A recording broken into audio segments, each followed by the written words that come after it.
ओम नमः शिवाय। प्रिय दर्शकों, कुंभ राशि वालों के लिए स्वास्थ्य, शिक्षा, विवाह, संतान, नौकरी, व्यवसाय, फाइनेंस, विदेश में रहते हैं, एनआरआई हैं आप या एमएनसी में काम करते हैं, महिलाओं की स्थिति, विद्यार्थियों की पढ़ाई, नौकरी, पेशा, लोगों की चुनौतियाँ या फिर व्यावसायिक जीवन में कितनी सफलता मिलेगी, कितनी असफलता मिलेगी, पैसा कितना आएगा, कर्ज से मुक्त होंगे, नहीं होंगे, क्या कुछ होगा, इन सभी विषयों पर चर्चा करेंगे और चर्चा 90 दिनों की होगी। आपने थंबनेल में देखा भी होगा, नाउ और नेवर। आपने हाल ही में महसूस भी किया होगा, क्योंकि कुंभ राशि की बात हो रही है ना, तो कुंभ राशि वालों के लिए बहुत कुछ उतार-चढ़ाव तो रहा है जीवन में, बहुत कुछ। अगर आपका शनि खराब है, तो वाक़ई में अभी तक आपने हेल्थ बार-बार डिस्टर्ब हुई होगी, प्रमोशन में टल गया होगा या फिर रुकावटें आई होंगी, चिल्ड्रन बच्चों के लिए चिंता, पढ़ाई बहुत अच्छी नहीं रही होगी, बिज़नेस में डिले होना, फाइनल होते-होते रह जाना, अटक जाना, लटक जाना, ये सब कुछ हो रहा होगा। विदेश में भी रहने वाले हमारी बहुत सारी माताएँ हैं, भाई-बहनें हैं, एमएनसी में काम करने वाले लोग हैं, विदेश जाना चाहते हैं या फिर विदेश में संघर्ष कर रहे हैं, उनके लिए भी सेटलमेंट में डिले हो रहा होगा, पेपर वर्क में डिले हो रहा होगा, तमाम प्रकार की परेशानियाँ बिल्कुल निश्चित रूप से हुई होंगी। लेकिन आने वाले जो 3 महीने हैं, वो मैं कह सकता हूँ कि आपके लिए तकदीर, तस्वीर, सब कुछ, भाग्य, किस्मत जो भी कहिए वो बदलने वाले हैं। कैसे बदलने वाले हैं, किन क्षेत्रों में बदलने वाले हैं, कुछ खामियाँ और कमियाँ भी हैं, ध्यान रखिएगा। ऐसा नहीं है कि सब कुछ अच्छा ही अच्छा है, ऐसा भी मत सोचिएगा। क्या कमियाँ हैं? कमियाँ पहले बता देता हूँ, तो उसके बाद जाकर के आपको अच्छाइयाँ सुनने में अच्छा लगेगा, कमियाँ समझना ज़रूरी है। अच्छाई तो ईश्वर की कृपा से 3 महीने में बहुत कुछ होने वाला है। कमी क्या है, ये समझ लीजिए। कमी ये है कि सूर्य आपका अच्छा नहीं है, कम से कम ये देखिए 17 अक्टूबर तक ये यहीं हैं, यानी ये कन्या राशि में हैं, आपकी राशि से अष्टमस्त होंगे और उसके बाद जाकर के ये यहाँ होंगे, यानी कि 18 अक्टूबर के बाद 17 अक्टूबर के बाद से लेकर के 16 नवंबर तक ये तुला राशि में रहेंगे। तुला राशि में यानी कि 9th हाउस में रहेंगे। नवमस्थ होना शुभ है, लेकिन तुला राशि में होना अशुभ है। यानी कि 2 महीने, यानी कि 2 महीने भी नहीं, 1.5 महीने सूर्य के दृष्टिकोण से तो अच्छा नहीं है। अब सूर्य के दृष्टिकोण से अच्छा नहीं है तो क्या नुकसान हो सकता है, ये समझ लीजिए। आपके लिए सप्तमेश है, सप्तमेश अर्थात आपका वैवाहिक जीवन। वैवाहिक जीवन में आप अगर इगोइस्टिक हैं, आपने अपने ईगो पे ले ली है बात, तो फिर आप ईगो पे ही रहिए। आपको कोई भला नहीं होने वाला है। मेरा निवेदन ये रहेगा, सुबह जल्दी उठिए, सूर्य को अर्घ्य दीजिए और आपको निश्चित रूप से जो है ना लाभ मिलेगा। आपका वैवाहिक जीवन ठीक हो जाएगा। वैवाहिक जीवन केवल नहीं, दाम्पत्य जीवन केवल नहीं, बल्कि अगर विवाह के बंधन में बंधने जा रहे हैं या फिर वर या वधू की तलाश कर रहे हैं, तब भी आपको सतर्क रहना है, सावधान रहना है, अपने औरा को बनाए रखना है, अपने आप को कमज़ोर मत समझना, अपने आप को मत करना। चाहे ना केवल ये पर्सनल लाइफ़ में बोलूँगा, पार्टनर के साथ भी, कौन से पार्टनर? बिज़नेस पार्टनर के साथ में, बिज़नेस में अपने क्लाइंट के साथ में, अपने आप को हल्का मत करिएगा। ये हल्का कर देता है, फेस वैल्यू को खत्म कर देता है, ये बातों के वज़न को खत्म कर देता है, ये इसकी प्रॉब्लम है। और ये इसके बाद कॉन्फिडेंस लेवल जब रहेगा ही नहीं, क्या ही करिएगा? आधी जंग तो कॉन्फिडेंस से जीता जाता है, आत्मविश्वास से जीता जाता है। जिसकी कुंडली में मुझे ज्योतिष आता है, मैं कॉन्फिडेंटली बोल रहा हूँ। अगर नहीं आता होगा तो मैं सक-पक कर रहा होता। यही तो बात है। इसलिए ये सूर्य क्या करता है कि कॉन्फिडेंट को खत्म कर देता है। तो कॉन्फिडेंट बनाना है, उसलिए सुबह जल्दी उठिए। लाइफ को सूर्य राजा है, राजा को क्या करना है? उसको डिसिप्लिन लाइफ चाहिए, उसको अच्छी प्रजा चाहिए, आपको करना है। अगर इतना कर लेते हैं तो 16 नवंबर तक सूर्य कमज़ोर होने के बावजूद आदित्य हृदय स्तोत्र का पाठ कीजिए, सूर्य को जल चढ़ाइए, शुभ हो जाएगा। बाकी डिटेल में शास्त्रोक्त विधि क्या होते हैं, शास्त्र उपाय किसका करना चाहिए, किसका नहीं करना है, कौन-सा जाप करना है, कौन-सा दान करना है, कौन-सा नहीं करना है, इस सभी विषयों को लेकर के मैंने एक नया चैनल बनाया है। आप लोगों की शिकायत रहती थी कि आचार्य जी बता तो देते हैं उपाय, लेकिन विधि-विधान तो हमें पता नहीं है। तो उसके लिए अलग से चैनल बनाया है, नीचे डिस्क्रिप्शन में उसका लिंक मिल जाएगा। चैनल का नाम है शास्त्रार्थ, उसको क्लिक कीजिए। नया चैनल है, 5, 6 ही 7 न जाने कितने वीडियो गए होंगे अभी तक 5-7 ही गए होंगे, ज़्यादा नहीं। तो वहाँ जाइए और आप देखिए वीडियोज़ को और मैं अपलोड करता जाऊँगा वीडियोज़, है ना? क्या खर्च करना है।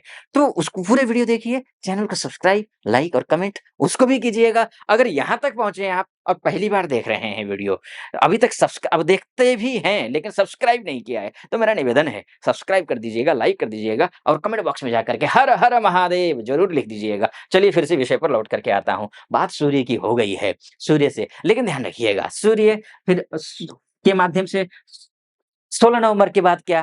तो राजा हैं आप। 16 नवंबर के बाद आप ही आप हैं, चारों तरफ आप हैं। आपका ऑरा है। ये समझ लीजिए क्योंकि यहाँ चले जाएँगे, ये सेनापति के घर में जाएँगे जब सेनापति और राजा दोनों मिलकर के जो है ना बहुत ही शानदार स्थिति में लेकर के आएँगे। उससे पहले एक बात और बता देता हूँ देख लीजिए, ये मंगल यहाँ भी तो देखिए ना, यहाँ पर सूर्यदेव मंगल खुद रहेंगे वहाँ पर। 27 अक्टूबर के बाद मंगल यानी कि मान का, सम्मान का, यश का, आपका नेतृत्व क्षमता का ग्रह मंगल यहीं रहेंगे। यहाँ से सीधे दोनों मिलकर के यहाँ देखेंगे, मंगल यहाँ देखेंगे, यानी कि सब कुछ अच्छा करेंगे। खासकर इसी भाव को अच्छा करेंगे। आपके दोस्त आपका सहयोग करने लगेंगे। आपके फ्रेंड्स, आपके भाई, आपके बंधु, आपकी बहनें, आपके रिश्तेदार, आपके शत्रु भी आपकी इज़्ज़त करने लगेंगे और वे तो बात ही छोड़ दीजिए। यहाँ पर ये स्थिति होगी, यहाँ पर स्वास्थ्य की दृष्टि थोड़ा-सा ध्यान रखिएगा लेकिन हाँ, मैं ये ज़रूर मैं बोलूँगा, मंगल सेनापति है, थोड़ा ताकत मिल जाए ना, तो वो फिर जिसके हाथ में ताकत हो जाए ना, वो फिर समझता नहीं है किसी को कुछ भी। तो मजबूत इतना होगा ये कि अगर आप अनियंत्रित हुए तो नुकसान हो सकता है, अनियंत्रित नहीं ना। अति सुंदरेण वै सीता अति गर्वेण रावणः। बहुत ज़्यादा गर्व होने से रावण को घमंड होने से रावण मारा गया था। अति दानात बलिर्बद्धो अति सर्वत्र वर्जयेत। बहुत ज़्यादा दानवीर होने से जो है ना बलि मारा गया था। इसलिए क्या कहा गया है? अति सर्वत्र वर्जयेत। अति नहीं होना चाहिए। तो आप अति मत करिए। अपना पावर का मिसयूज़ मत करिएगा, दुरुपयोग मत करिएगा। ओवर कॉन्फिडेंट मत होना। सब कुछ ठीक हो जाएगा। चाहे आपका बिज़नेस हो, चाहे आपका सब कुछ हो। ये तो मंगल के माध्यम से हुआ। ठीक है जी? और ये 27 अक्टूबर के बाद है, फिर वो बल्ले ही बल्ले, कोई चिंता की बात है, मंगल के मतलब अच्छा नौकरी पेशा वालों के लिए शानदार समय है। हाँ, व्यावसायिक लोगों के लिए उम, आप विशेषकर 27 अक्टूबर तक ध्यान रखिए। वैसे सूर्य के माध्यम से 16 नवंबर तक जो मैंने शुरू में बोला था ना, 16 नवंबर तक ठीक नहीं है। लेकिन 27 अक्टूबर से जैसे ही मंगल आएगा, वो जो नुकसान हो रहा था ना, उसको कवर कर देगा, है ना? लेकिन हाँ, बिज़नेस करने वालों को और दाम्पत्य जीवन जिसका ठीक नहीं है, जिसके पार्टनर के साथ में लड़ाई-झगड़े होते हैं, विवाह की बातचीत चल रही है, उनको विशेष रूप से मैं हाँ, अतिरिक्त सावधानी बरतने के लिए कहूँगा। खराब है समय 16 नवंबर तक। थोड़ा कवर कर देगा मंगल, बहुत अच्छा नहीं है। लेकिन अन्य नौकरी पेशा वालों के लिए 27 अक्टूबर के बाद ही दसों उँगलियाँ घी में है, चिंता की बात ही नहीं है, बहुत ही अच्छा है। स्वास्थ्य के दृष्टिकोण से भी आप अच्छे हैं क्योंकि शनिदेव जो है पूर्वा भाद्रपदा नक्षत्र में रहेंगे, अर्थात गुरु के नक्षत्र में रहेंगे। गुरुदेव आपके लिए शिक्षा में मेहनत करवाएँगे, पढ़ाई-लिखाई में मेहनत करवाएँगे, वो तो गुरु के नक्षत्र में है ना, तो पढ़ाई-लिखाई में मेहनत करवाएँगे। क्या कर्म करवाने वाला शनि होता है। नॉलेज गेन करने पर ध्यान दीजिए, नॉलेज गेन तो ये ज़रूरी है। तो ठीक है, अब ये शनि की बात हो गई, सूर्य की बात हो गई। गुरुदेव की बात कर लेते हैं, गुरुदेव फाइनेंस की क्या स्थिति रहने वाली है, देख लिए ना? अपॉर्च्युनिटी पैसा आएगा, नहीं आएगा, क्या होगा, कैसा होगा? समाज में मान-सम्मान मिलेगा, नहीं मिलेगा? सोसाइटी कैसा आपके बिहेव करेगा आपके साथ में? अ, इसके साथ-साथ में आपका फाइनेंस कैसा है? देखिए शानदार। खासकर 18 अक्टूबर से। अब आप मैं डेट जो बता रहा हूँ ना, उसपे बहुत कन्फ्यूज़ हो रहे होंगे। क्योंकि सारे ग्रह अलग-अलग डेट के अनुसार फल दे रहे हैं, तो डेट कन्फ्यूज़ मत होना, मैं क काफ़ी क्लियर कर चुका हूँ। अब यहाँ गुरु का क डेट बता रहा हूँ, तो उसमें भी कन्फ्यूज़ मत होना। मंगल 27 अक्टूबर से अच्छा हो रहा था, ठीक है? एक बार और क्लियर करता हूँ। सूर्य 16 नवंबर के बाद अच्छा कर रहा था। गुरुदेव ये आपके 18 अक्टूबर से ही अच्छा करेंगे। अब आपकी कुंडली में जो ग्रह मजबूत होगा, वो तुरंत फल देगा, जो ग्रह कमज़ोर होगा वो थोड़ा लेट फल देगा, है ना? इसलिए आगे-पीछे हो सकता है, लेकिन खराब तो नहीं है, ये तो कह सकते हैं ना, खराब नहीं है। क्या है 18 अक्टूबर से क्या होगा ये समझ लीजिए, 18 अक्टूबर से देखिए आपका गुरुदेव अभी तक की क्या है पुनर्वसु नक्षत्र में है 18 अक्टूबर तक तो ये है। 18 अक्टूबर के बाद उच्च के हो जाएँगे, लेकिन उच्च के होने के बावजूद ना जैसे अन्य ग्रहों के लिए फल दे रहे थे ना, अच्छा फल एकदम शानदार, वो फल आपको नहीं देने वाले हैं गुरुदेव।